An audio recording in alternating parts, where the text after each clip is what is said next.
Subscribe करें erase star TV को और बेल आइकन को दबाएं लेटेस्ट वीडियो सबसे पहले देखने के लिए।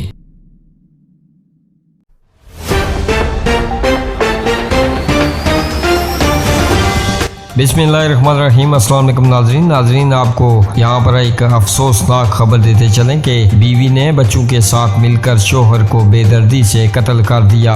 एक इंतहाई अफसोसनाक वाकया पेश आया है जहाँ बाप अपनों के हाथों कत्ल हो गया। बीवी ने बच्चों के साथ मिलकर अपने खावंद को डंडों से तशद्दुद करके कत्ल कर दिया। इस हवाले से सिटी पुलिस का कहना है कि मकतूल दर्जी का काम करता था और इसका बीवी के साथ अक्सर झगड़ा भी रहता था। पुलिस थाना सिटी ने लाश तहवील में लेकर कत्ल करने वाली बीवी बच्चों को हिरासत में ले लिया है और मजीद कानूनी कार्रवाई शुरू कर दी है। पुलिस के मुताबिक मुल्ज़मान से तफ्तीश जारी है। पुलिस ने कत्ल की दफा के तहत वाकया का मुकदमा दर्ज करके मकतूल की लाश को पोस्टमार्टम के लिए अस्पताल मुंतकिल कर दिया है। यहाँ पर आपको ये बताते चलें ये वाकया फूल नगर के इलाके में पेश आया है। आप भी अपनी राय का इजहार नीचे कमेंट बॉक्स में जरूर कीजिएगा इस अफसोसनाक खबर के बारे में और लम्हा ब लम्हा की खबरों से बाखबर रहने के लिए हमारे चैनल को सब्सक्राइब कीजिएगा। इसी के साथ हम आपसे चाहेंगे इजाजत अगली वीडियो तक के लिए। अल्लाह हाफिज।